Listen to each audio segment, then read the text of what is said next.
Procedure ಅಂದರೆ ನಾವು ಇವರು ಭಟ್ರನ್ನ ಕರೆದು ಹಿಂದೂ ಸಂಪ್ರದಾಯವಾಗಿ ಮಾಡಿದ್ದೀವಿ. ಇಬ್ಬರು ಹಿಂದೂಗಳೇ, ಎರಡು ದಂಪತಿಗಳೂ. ಒಬ್ಬರು ಅವ್ರದ್ದು ಮ್ಯಾರೇಜ್ ರಿಜಿಸ್ಟ್ರೇಷನ್ ಮಾಡಿದ್ದೀವಿ. ಅವರು ಸಪ್ರೇಟಾಗಿ ಇನ್ನೂ ಶಾಸ್ತ್ರೋಕ್ತವಾಗಿ ಡಿಟೇಲ್ಡಾಗಿ ಮಾಡಬೇಕು ಅಂತ ರಿಕ್ವೆಸ್ಟ್ ಮಾಡಿಕೊಂಡ್ರು. ಹಾಗಾಗಿ ಅವರಿಗೆ ನಾಳಿದ್ದು ಭಾನುವಾರ ಮಾಡ್ತಿದ್ದಾರೆ, ಅವ್ರ ಕಡೆಯಿಂದ ಅವ್ರು ಮಾಡ್ಕೋತಿದ್ದಾರೆ.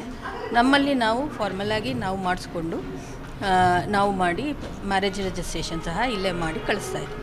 ಉಡುಪಿಲಿ ಒಂಥರ ರೋಲ್ ಮಾಡೆಲ್ ಥರ ಪ್ರತಿ ವರ್ಷ ಈ ಥರ ಆಗ್ತಾ ಇದೆ. ಒಂಥರ ಸ್ಟೇಟಿಗೆ ಬೇರೆ ಕಡೆ ಈ ಥರ ಆದರೆ ಒಳ್ಳೇದಲ್ಲ ಮೇಡಮ್, ಏನು ಹೇಳಿ ಬಯಸ್ತೀವಿ? ಬೇರೆ ಕಡೆನೂ ಆಗ್ತಾ ಇದೆ. ಇಲ್ಲಿ ಆದಾಗ ಬೇರೆ ಕಡೆ ತುಂಬ ಎನ್ಕ್ವೈರಿ ಬರ್ತದೆ, ಉಡುಪಿಗೆ ಎನ್ಕ್ವೈರಿ ಬರ್ತದೆ, ನಮಗೆ ತುಂಬ ಕಾಲ್ ಬರ್ತದೆ. ಹಾಗೆ ಅದನ್ನು ಸ್ವಲ್ಪ ಎಲ್ಲರೂ ಫಾಲೋ ಮಾಡಿದರೆ ಇದು ಒಂದು ಒಳ್ಳೆ ಯೋಜನೆ. ಇದು ನಾವು ನಮ್ಮ ಮಹಿಳಾ ಇದು ನಿಲಯದ ಹೆಣ್ಮಕ್ಳನ್ನ ಚೆನ್ನಾಗಿ ನೋಡಿಕೊಂಡು ಬೆಳೆಸಿ ಅವ್ರಿಗೊಂದು ಜೀವನ ಮುಂದೆ ಚೆನ್ನಾಗಿ ರೂಪಿಸ್ಕೊಂಡು ಆಗಲಿ ಅಂತ ಎಜುಕೇಷನ್ ಕೊಡ್ತೀವಿ, ಸ್ಕಿಲ್ ಟ್ರೈನಿಂಗ್ ಸಹ ಕೊಡ್ತೀವಿ. ಕೆಲವರು ವರ್ಕಿಂಗ್ ಜಾಬ್ ಸಹ ಹೋಗ್ತಾರೆ. ಸೊ ಅವರಿಗೊಂದು ಜೀವನದಲ್ಲಿ ಅವ್ರಿಗೂ ಆದ ಒಂದು ಆಸೆಗಳಿರುತ್ತೆ, ಒಂದು ಫ್ಯಾಮಿಲಿ ಲೈಫ್ ಇರಬೇಕು ಅಂಥೇಳಿ. ಒಂದು ಒಳ್ಳೆಯ ಅವಕಾಶ ಸಿಕ್ತು ಅಂದರೆ we are happy to support. And ಈ ಥರ ಎಲ್ಲ ಕಡೆ ಆಗೋದು ಭಾಳ ಒಳ್ಳೆಯದೇ. ನಾವು 50,000 ಸರ್ಕಾರದ ವತಿಯಿಂದ 50,000 ಸರ್ಕಾರದ ವತಿಯಿಂದ ಠೇವಣಿ ಕೊಡ್ತೀವಿ.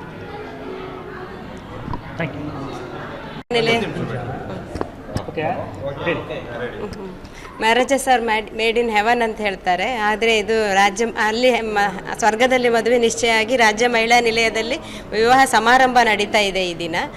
ಇದು 25 ಮದುವೆಗಳನ್ನು ಈಗಾಗಲೇ ಮುಗಿಸಿದ್ದೇವೆ ಪ್ರಾರಂಭದಿಂದ. ಈಗ 26 ಮತ್ತು 27ನೇ ಮದುವೆಯನ್ನು ಅದ್ದೂರಿಯಿಂದ ನಡೆಸ್ತಾ ಇರುವ ಹೆಗ್ಗಳಿಕೆ ನಮ್ಮ ರಾಜ್ಯ ಮಹಿಳಾ ನಿಲಯದ್ದು. ಮಾನ್ಯ ಜಿಲ್ಲಾಧಿಕಾರಿಯವರ ಅಧ್ಯಕ್ಷತೆಯಲ್ಲಿ ಅವರನ್ನು ಮುಂದಿಟ್ಟುಕೊಂಡು ನಮ್ಮ ಮಹಿಳಾ ಮತ್ತು ಮಕ್ಕಳ ಅಭಿವೃದ್ಧಿ ಇಲಾಖೆ ಹಾಗೂ ಜಿಲ್ಲೆಯ ಎಲ್ಲ ಸಹಭಾಗಿತ್ವ ಇಲಾಖೆಗಳ ಜೊತೆಗೂಡಿ ನಾವು ಮದುವೆಯನ್ನು ಹಮ್ಮಿಕೊಂಡಿದ್ದೇವೆ. ಈಗ ಎಲ್ಲ ಅಧಿಕಾರಿಗಳು ಸಿಬ್ಬಂದಿ ವರ್ಗದವರು ಮದುವೆಯಲ್ಲಿರುವುದು ನಮ್ಮ ಒಂದು ಹೆಮ್ಮೆಯ ವಿಷಯ ಅಂತ ಹೇಳ್ಬೋದು. ಈಗ ನಮ್ಮಲ್ಲಿ 2 ಮದುವೆ ಆಗಿದೆ. ಒಬ್ಬರು ಮುಲ್ಕಿಯವರು, ದಕ್ಷಿಣ ಕನ್ನಡ ಜಿಲ್ಲೆಯ ಮುಲ್ಕಿಯವರು, ಇನ್ನೊಂದು ಹಾಸನದವರು. ಹಾಗೆ ಮುಲ್ಕಿಯ ಮದುವೆ ಮಾಡ್ತಾ ಇರುವ ನಿವಾಸಿ ಕಾಲೇಜ್ ವಿದ್ಯಾಭ್ಯಾಸ ಮಾಡ್ತಾ ಇದ್ದಾಳೆ. ಅವಳೀಗ 3ನೇ ವರ್ಷದ ಡಿಗ್ರಿಯಲ್ಲೂ ಓದ್ತಾ ಇದ್ದಾಳೆ. ಹಾಗೆ ಮನೆಯವರು ತೊಂದರೆ ಇಲ್ಲ, ನಮಗೆ ಓದ್ತಾ ಇರುವ ಹುಡುಗಿ ಆದರೂ ತೊಂದರೆ ಇಲ್ಲ, ನಾವು ಅವಳನ್ನು ಮುಂದೆ ಓದಿಸ್ತೇವೆ, ಅವಳು ಎಷ್ಟು ಓದಬೇಕು ಓದಿಸ್ತೇವೆ ಅಂತ ಹೇಳಿದ ಕಾರಣದಿಂದ ನಾವು ಮದುವೆಗೆ ಒಪ್ಪಿ ಮದುವೆ ಕಾರ್ಯಕ್ರಮ ಅದನ್ನು ಪ್ರಕ್ರಿಯೆ ಮುಂದುವರಿಸಿದ್ದೇವೆ. ಹಾಗೆ ಹಾಸನದ ಹುಡುಗ ಮದುವೆ ಆಗ್ತಾ ಇರುವ ಹುಡುಗಿ ಮೂಗಿ ಮತ್ತು ಕಿವುಡಿ, ಅವಳಿಗೆ ಏನು ಕೇಳೋದು ಇಲ್ಲ, ಮಾತಾಡಲಿಕ್ಕೂ ಬರೋದಿಲ್ಲ. ಅದ್ರ ಎಲ್ಲ ಇಡೀ ನಮ್ಮ ರಾಜ್ಯ ಮಹಿಳಾ ನಿಲಯದ ಎಲ್ಲ ಕೆಲಸವನ್ನು ಅಚ್ಚುಕಟ್ಟಾಗಿ ನಿರ್ವಹಿಸುವಂಥ ಹುಡುಗಿ. ಅವಳಿಗೊಂದು ಮದುವೆ ಮಾಡಬೇಕಂತ ತುಂಬ ಆಸೆ ಇತ್ತು. ಹಾಗೆ ಆ ಹುಡುಗನ್ನು ಸಹ ಒಪ್ಪಿದ್ರು. ಹಾಗಾಗಿ ಈಗ ಮದುವೆಯಾಗಿ ಹೊಸ ಜೀವನಕ್ಕೆ ಕಾಲಿಡ್ತಿದ್ದಾಳೆ. ಹಾಗೆ 2 ಜೊತೆ ಮದುವೆಯನ್ನು ಈಗ ಮಾಡ್ತಾ ಇದ್ದೇವೆ. ಒಬ್ಬರು ನಮ್ಮ ಕಾಲೇಜು ಓದ್ತಾ ಇರುವ ಹುಡುಗಿಗೆ, ಅವಳಿಗೆ ಯಾಕೆಂದರೆ ನಮ್ಮಲ್ಲಿ ಜಾಸ್ತಿ ಪುರೋಹಿತರು ಕೃಷಿಯವರು ಬರ್ತಾ ಇದ್ದಾರೆ, ಅದನ್ನು ಅವಳಿಗೆ ಮದುವೆ ಮಾಡಿಸ್ಲಿಕ್ಕೆ ನಮ್ಗೆ ಅಷ್ಟು ಇಷ್ಟ ಇರಲಿಲ್ಲ, ನೋಡುವ ಅಂತಿದ್ದೆವು.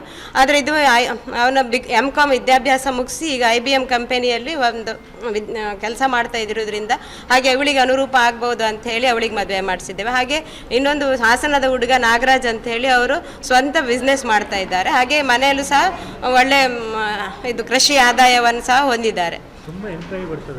ತುಂಬ ಅಂದರೆ ಒಂದು ಮದುವೆ ಆದ ಹಾಗೇನು ಮತ್ತೆ ಒಂದು ನಮ್ಮ ಫೋನ್ನಲ್ಲಿ ಕಾಲ್ ಲಿಸ್ಟ್ಗಳು ಜಾಸ್ತಿ ಆಗ್ತಾ ಇರುತ್ತೆ, ಫೋನ್ ಬರುತ್ತೆ. ಆಗ DC ಡೈರೆಕ್ಟಾಗಿ DC ಮೇಡಮ್ ಇದಕ್ಕೆ ಮೇಲ್ ID ಒಂದಿಷ್ಟು ಕರೆಗಳು ಬರ್ತವೆ. ಹಾಗೆ ಪ್ರತಿ ವರ್ಷ ನಮಗೆ ಒಂದೊಂದು ಮದುವೆ ಮಾಡಿದ ಹಾಗೂ ಅದರದ್ದು ಇದು ಜಾಸ್ತಿ ಆಗ್ತಾ ಹೋಗ್ತಾ ಇದೆ, ಎನ್ಕ್ವೈರೀಸ್ ಜಾಸ್ತಿ ಆಗ್ತಾ ಹೋಗ್ತಾ ಇದೆ.